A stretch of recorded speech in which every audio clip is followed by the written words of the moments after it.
መሆን መብት እንዲኖራቸው በተለይ የባህር በር የሌላቸው ሀገራት በባህር ላይ የመጠቀም መብታቸው እንዲጠበቅ ዕውቅና ይሰጣል። እነዚህን የዓለም አቀፍ ሕግጋት መሠረት በማድረግና በተጨማሪ አንዳንድ ሀገራት በስትራቴጂክ ወዳጅነትና በዲፕሎማሲያዊ ጥረት ችግሮቻቸውን ማቃለል ችለዋል። በዓለም ላይ ያሉ በርካታ ሀገራት ወደብ ከሌላቸው መንግሥታት ጋር ድንበር ይጋራሉ። የንግድ ስምምነቶች፣ የፖለቲካ ድርድርና ውይይት አማራጮችንም ተጠቅመው ለችግሮቻቸው እልባት ሰጥተዋል። የተወሰኑትን በምሳሌነት እናንሳም። መነሻችንን ከአንደኛው የዓለም ጦርነት በኋላ እናደርግ።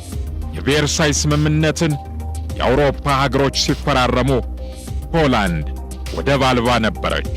እናም ከጀርመን መተላለፊያ ተሰጥቷት ወደብ እንድታገኝ ተደረገ። በቬርሳይ ውል የፖላንድ ኮሪደር ተብሎ የተሰየመው የጀርመን ክፍል ለሁለተኛው የፖላንድ ሪፐብሊክ ወደ ባልቲክ ባህር ለመግባት የቻለችውም በዚሁ ስምምነት ነበር።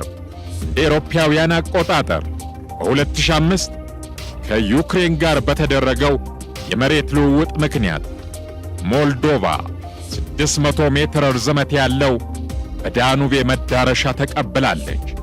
ዳኑቤ ዓለም አቀፍ የውሃ መንገድ ሲሆን ስለዚህም ወደብ አልባዎቹ ኦስትሪያ፣ ሃንጋሪ፣ ሞልዶቫ፣ ሰርቢያና ስሎቫኪያ ወደ ጥቁር ባህር አስተማማኝ መዳረሻ አላቸው። ለአብነትም በመካከለኛው አውሮፓ የምትገኘው ጀርመን ኦስትሪያን፣ ስዊዘርላንድንና ሉክዘምበርግን ጨምሮ ከበርካታ ወደብ ከሌላቸው ሀገራት ጋር ድንበር ትጋራለች። ምንም እንኳ ጀርመን የራሷ የሰሜን ባህርና የባልቲክ ባህር መዳረሻ ቢኖራትም ወደብ የሌላቸው ጎረቤቶቿ ዓለም አቀፍ የንግድ መስመሮችን ለማግኘት በወደቦቿና በመሠረተ ልማት አውታሮቿ እንዲጠቀሙ ታደርጋለች። የአውሮፓ ኅብረት እንደ አውሮፓውያን አቆጣጠር 2020 ላይ ይፋ ያደረገው መረጃ መሠረት ስዊዘርላንድ ምንም እንኳ ወደብ አልባ ብትሆንም በጀርመን ወደቦች እንደ ሃምበርግና ብሬመን የመሳሰሉትን ወደቦች ለዕቃ ማጓጓዣ ትጠቀምባቸዋለች። በተመሳሳይ ኦስትሪያ የጀርመን ወደቦችን ለዓለም አቀፍ ንግዷ በተለይም በራይን ዳኑብ ኮሪደር በኩል ለመጓጓዣ ቁልፍ የሆነውን የውሃ መንገድ ትጠቀማለች። በመሆኑም ጀርመንና ወደብ አልባ ጎረቤቶቿ በአውሮፓ ኅብረትና በአውሮፓ ኢኮኖሚ ማዕቀፍ ውስጥ በሚደረጉ ስምምነቶች ውስጥ በመሳተፍ ወደብን በጋራ ይጠቀማሉ።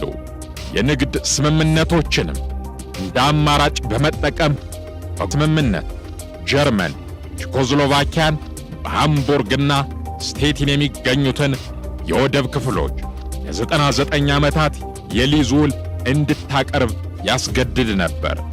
ይህም በኤልቤና ኦደር ወንዞች በኩል የቼኮስሎቫኪያ የባህር ንግድ እንዲኖር አስችሏል። በፖለቲካ ድርድርና ውይይት አማራጮችን ስንመለከት ደግሞ በደቡብ እስያ የምትገኘውን አነስተኛዋን ወደብ አልባ ከተማ ቡታንን እናገኛለን። በሦስት ጎን ከህንድና በሰሜን ከቻይና ጋር ድንበር ትጋራለች። ነገር ግን ደግሞ በሀገራቱ መካከል በተደረገ ውይይትና ድርድር መነሻነት የባህር ድንበር በመጋራት አገራቱ የንግድ ቱሪዝምና የባህር ውስጥ ሀብትን በጋራ ተጠቃሚ እንዲሆኑ እንዳስቻላቸው የቢቢሲ ዘገባ ያትታል። አፍሪካ ውስጥም ኮንጎ ኪንሻሳና ኮንጎ ብራዛቪልን ማንሳት ይቻላል። ኮንጎ ኪንሻሳ የቤልጂየም ግዛት ነበር። ብራዛቪል ደግሞ የፈረንሳዮች።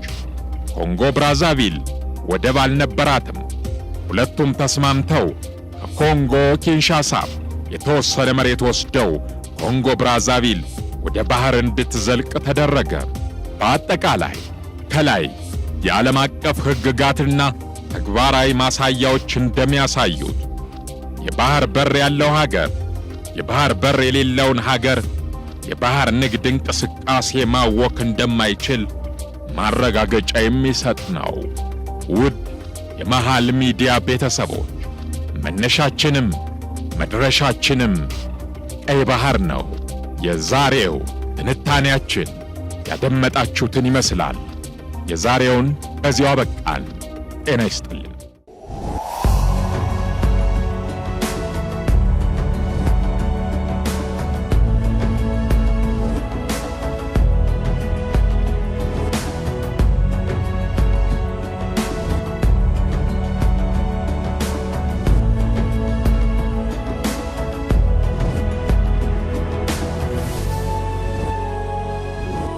ሚሊዮን ፐርሰንት እርግጠኛ ነኝ ኢትዮጵያ ተዘግታ አትኖርም። ማንም ፈለገም አልፈለገም ድንበር ትጋራለች።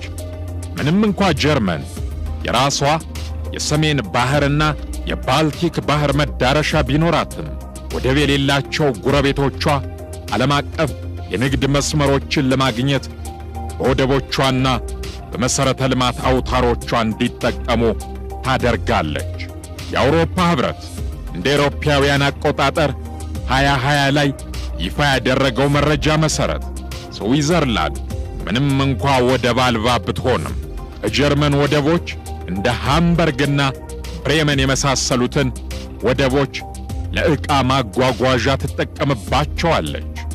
በተመሳሳይ ኦስትሪያ የጀርመን ወደቦችን ለዓለም አቀፍ ንግዷ በተለይም በራይን ዳኑብ ኮሪደር በኩል ለመጓጓዣ ቁልፍ የሆነውን የውሃ መንገድ ትጠቀማለች።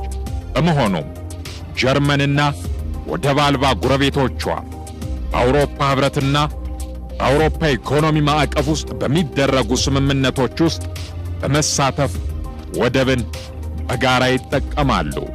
የንግድ ስምምነቶችንም እንደ አማራጭ በመጠቀም በጎረቤት ሀገራት በነፃ የትራንስፖርት አገልግሎት ለማቅረብ ሀገራት ስምምነት